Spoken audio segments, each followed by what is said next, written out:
मुलाकात करना, चुनाव तो मन लड़ा था, मैं लड़ रहे तो 9,000, तू मन लड़े तो 27,000 और ये वक्त तो 55 कहाँ थी।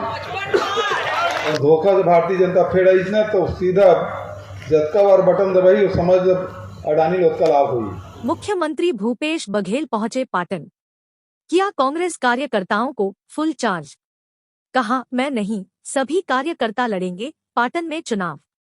क्या कहते हैं कांग्रेस के सिपाही अपने नेता भूपेश बघेल के विषय में? देखें पूरी लाइव तस्वीरें, खबरें विस्तार से।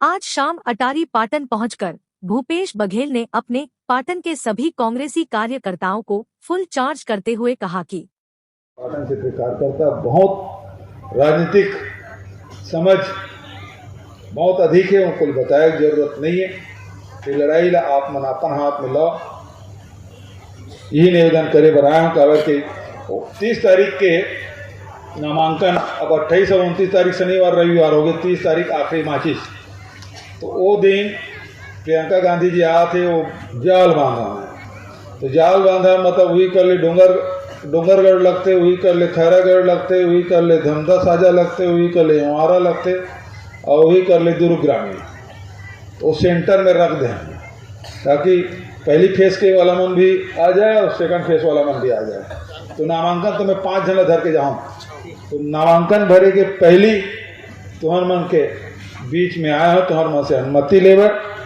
और तुम्हार मन से जिम्मेदारी निर्वहन करे के निवेदन करे बर। तो आप सबसे यही निवेदन कि लड़ाई अपन कंधा में लो, यही निवेदन आप सबसे करत हूँ। अरे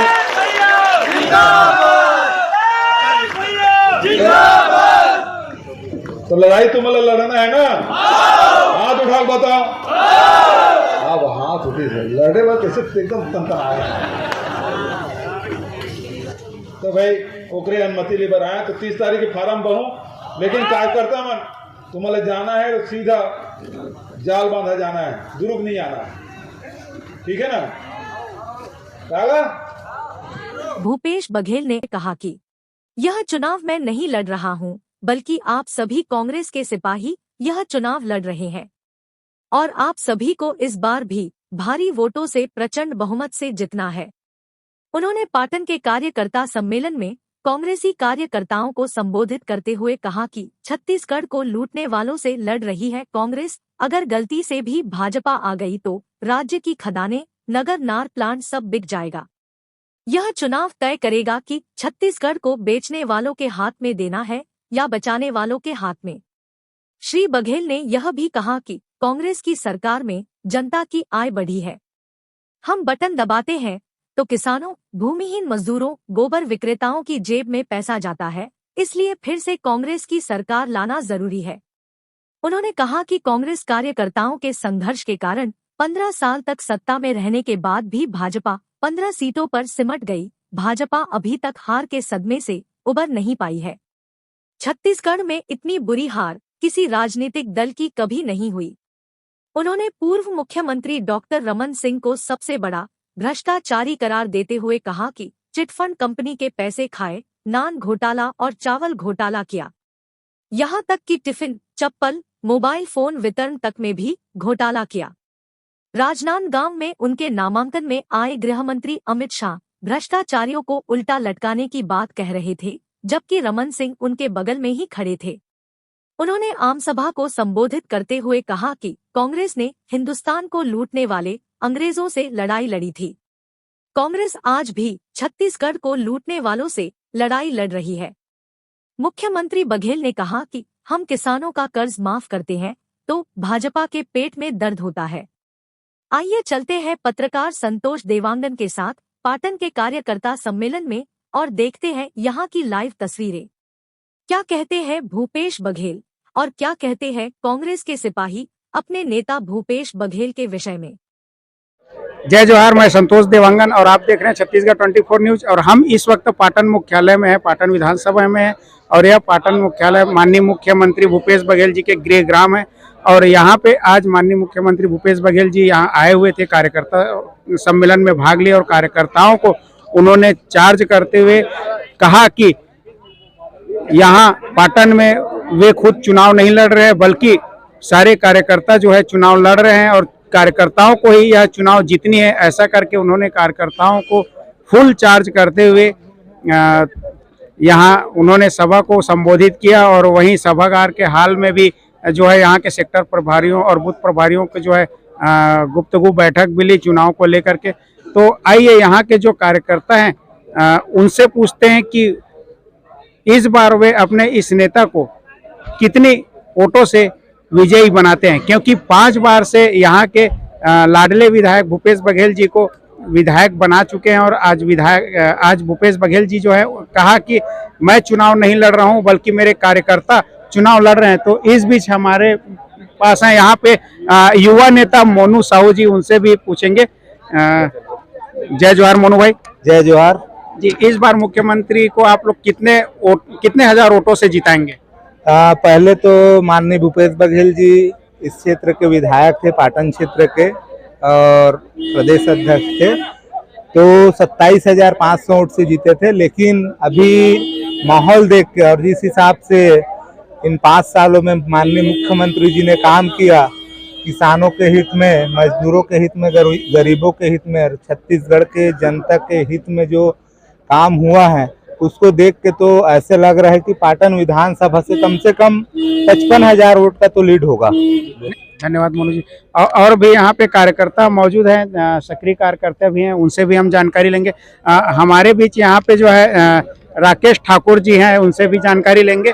राकेश जी नमस्कार, जय जोहार जी। माननीय मुख्यमंत्री जी ने कहा है कि मैं चुनाव नहीं लड़ रहा हूँ, मेरे कार्यकर्ता पूरे चुनाव लड़ रहे हैं। तो इस बार माननीय मुख्यमंत्री जी को कितने हजार वोटों से आप लोग जिताएंगे? देखिए, पिछले बार 27,500 वोटों से चुनाव जीते थे। पिछले बार भी कार्यकर्ता ही चुनाव लड़े थे, वो मुश्किल से 4 से 5 दिन आए थे, उसके बाद आए नहीं। और पूरे कार्यकर्ता, मैं भूपेश, आप भूपेश, सब भूपेश, इस टाइप का चुनाव लड़े थे। 27,500 वोटों से जीते थे। जब 27,500 वोटों से जब जीते, जब उनने 36 को घोषणा पत्र में लाए थे, अब वो 36 पूरा हो गया है जो घोषणा पत्र में था। तो पिछले बार 27,500 वोटों से जीते थे, तो इस बार डबल वोटों जीतेंगे, 55,000 से ज्यादा वोटों जीतेंगे। भूपेश भैया नहीं आएंगे, माननीय मुख्यमंत्री जी नहीं आएंगे। एक एक कार्यकर्ता, क्योंकि उनको प्रदेश देखना है, एक एक कार्यकर्ता फिर से इस बार भूपेश बघेल जी बन के सभी कार्यकर्ता मैदान में जुटेंगे और इतना भारी वोटों से मुख्यमंत्री जी चुनाव जीतेंगे। ये बड़ी बात है जी। यह बहुत अच्छी बात है कि अभी तक भूपेश बघेल के राज्य में किसानों ने जो है आर्थिक तंगी से आकर के आत्महत्या नहीं की है। और यहाँ पे कार्यकर्ता खुद बोल रहे हैं कि हम जो है भूपेश बघेल बन करके ही चुनाव को लड़ेंगे और चुनाव भारी मतों से जीतेंगे। तो यहाँ पे और कार्यकर्ता हैं, उनसे भी जानकारी लेंगे। यहाँ पे युवा कार्यकर्ता हैं।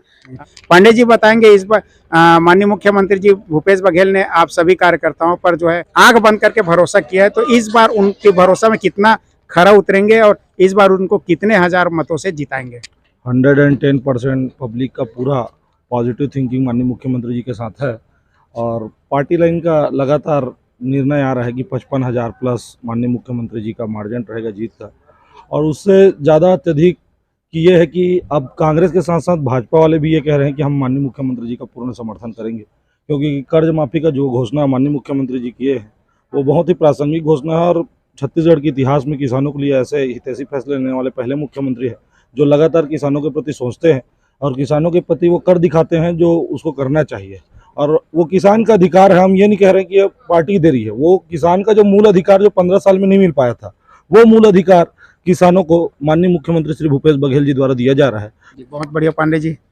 यहाँ पे हमारे साथ है जामगांव आर के ब्लॉक अध्यक्ष श्री राजेश ठाकुर जी और साथ में कमलेश नेताम जी, जानकारी लेंगे। जय जोहार। जय जोहार।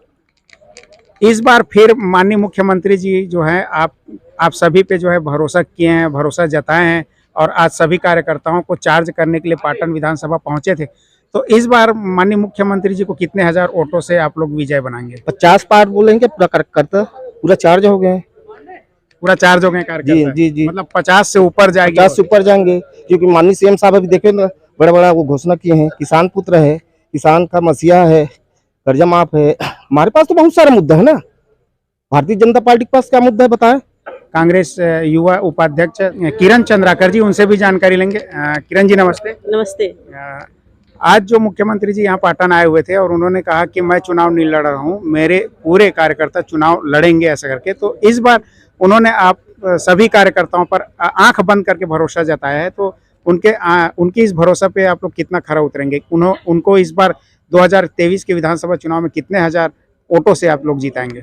देखिए, आज माननीय मुख्यमंत्री महोदय जी ने अपने कार्यकर्ताओं से जो चर्चा उन्होंने किया है कि चुनाव मैं नहीं लड़ूंगा, मेरे कार्यकर्ता लड़ेंगे करके, तो निश्चित रूप से माननीय मुख्यमंत्री जी नहीं लड़ेंगे, पाटन में उनके सभी कार्यकर्ता मिलकर चुनाव लड़ेंगे और पूरे कार्यकर्ता मिलकर माननीय मुख्यमंत्री जी को हम लोग 55,000 वोटों से ज्यादा वोट से जिताने के हम लोग ने टारगेट रखा है और निश्चित रूप से उनको जिताएंगे भी, क्योंकि छत्तीसगढ़ सरकार की, हमारे भूपेश सरकार की योजनाएं इतनी अच्छी है कि गांव, गरीब, किसान, मजदूर, नौजवान, युवा साथी सभी के लिए उन्होंने उनके हित में कार्य किया है। इतनी अच्छी योजनाएं लॉन्च किए हैं, 51 योजनाओं का उन्होंने छत्तीसगढ़ में चलाया है, जिनको मतलब चाहे वो ग्रामीण क्षेत्र में हो या शहरी क्षेत्र में, सभी लोग उसका लाभ लिए हैं। हर एक गांव में ऐसा कोई व्यक्ति नहीं है, कोई घर नहीं है जिनको माननीय मुख्यमंत्री जी छत्तीसगढ़ सरकार की योजनाओं का लाभ नहीं मिला है। तो यह बात साबित करता है कि इस बार हम लोग 55,000 प्लस वोटों से माननीय मुख्यमंत्री जी को पाटन विधानसभा से विधायक बनाकर छत्तीसगढ़ में मुख्यमंत्री बनाएंगे। बहुत बहुत धन्यवाद किरण जी। यहाँ कार्यकर्ताओं का कहना है कि अपने मुख्यमंत्री को फिर से मुख्यमंत्री बनाएंगे और 55,000 वोटों से भी ज्यादा मतों से उन्हें विजयी बनाएंगे। तो जुड़े रहे आप लगातार छत्तीसगढ़ 24 न्यूज से। आज के लिए सिर्फ इतना ही, आगे देखते रहे आप छत्तीसगढ़ 24 न्यूज। छत्तीसगढ़ 24 न्यूज के लिए पाटन से करण साहू के साथ संतोष देवांगन की रिपोर्ट। मुख्यमंत्री ने मीडिया से कहा कि नामांकन के पहले मैं यहाँ के सब साथियों से अनुमति भी लिया और जिम्मेदारी भी दी कि नामांकन के बाद बहुत कम आना होगा और सारी जिम्मेदारी आप सबकी है और सब लोगों ने स्वीकार भी किया। पिछले समय भी सभी कार्यकर्ताओं ने लड़ाई लड़ी और जीत हासिल हुई। इस समय भी इसी प्रकार से सब आज दुर्ग जिले में पूर्व कानून मंत्री रविशंकर प्रसाद आए थे। कांग्रेस पे बहुत सारे कटाक्ष किए हैं कि हमारी ईडी वाले ईडी का जो कार्रवाई किया गया है उसमें मैं कानून मंत्री हूँ और देवेंद्र यादव को सजा अभी कानून मंत्री है नहीं थे और उनको ये मालूम पूर्व केंद्रीय कानून मंत्री। सबसे पहली बात तो ये, मोदी जी उसे क्यों नाराज हो गया, उसे हटा क्यों दिया गया? इतना काबिल कानूनविद है ना, तो उसको हटा क्यों दिया गया? ये तो पहले बता दे।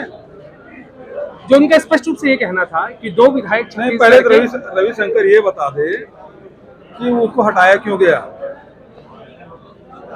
क्या ऐसा कारण था कि उसको इतने काबिल, हम लोग तो बहुत अच्छे जानते हैं, मैं कई बार मिला भी हूँ सुप्रीम कोर्ट में, है ना, और इतने काबिल व्यक्ति को, है ना, कानून मंत्री थे, क्या उसने ऐसी गलती कर दी जिसके कारण से हटा दिया गया, ये पहले बता दो।